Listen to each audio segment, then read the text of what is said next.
বন্ধুরা, নতুন এক রেসিপি নিয়ে এসেছি আমি, সাবুদানার বড়া। সেটা আপনাদের দেখাবো এখন। যদি আপনাদের ভালো লাগে তাহলে সাবস্ক্রাইব করবেন। হ্যাঁ, স্টার্ট। সাবুদানা বড়া বানাতে কি কি লাগে সেটা আপনাদের দেখাচ্ছি। এটা হচ্ছে আলু, দুটো আলু আমি সিদ্ধ করে রেখেছি, সেটাকে আমি খোসা ফেলে দিয়ে রেখেছি।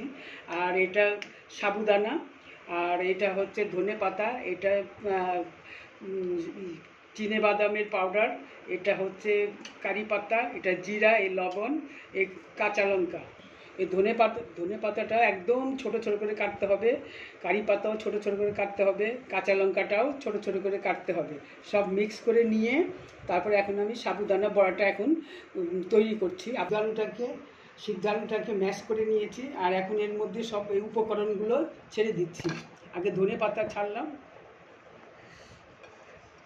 ধনে পাতা, কারি পাতা, তারপরে হচ্ছে কাঁচা লঙ্কা, তারপরে হচ্ছে জিরে,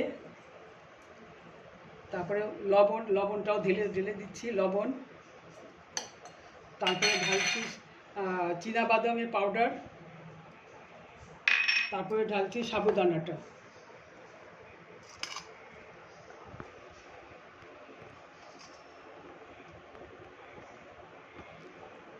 এই উপকরণগুলোকে এখন আমি হাত দিয়ে ভালো করে মেখে নেব, নিয়ে তারপরে গ্যাসটাকে ধরাবো, তারপরে বড়াটাকে তৈরি করব।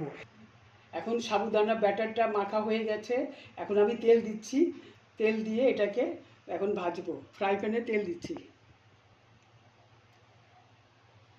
দেখুন, এরমভাবে বানাবেন, এরমভাবে সাইজটা করে বানাবেন। এতে ছোটো বানাতে পারেন, এর থেকে বড়ও বানাতে পারেন।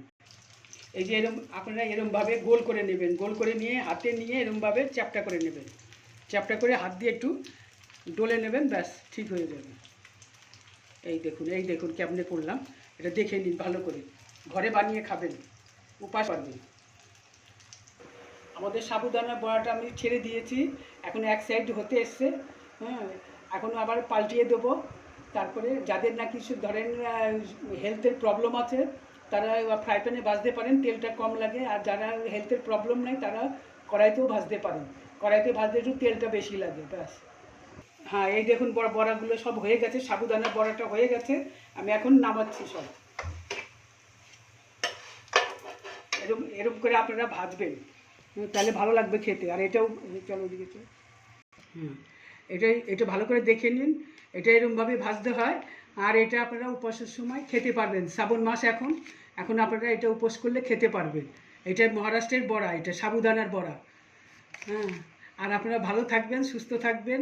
আর আমার চ্যানেলে যারা নতুন আছেন তারাও সাবস্ক্রাইব করবেন, আর যারা পুরনো আছেন তারাও যদি আমার রেসিপি দেখে ভালো লাগে আপনারাও সাবস্ক্রাইব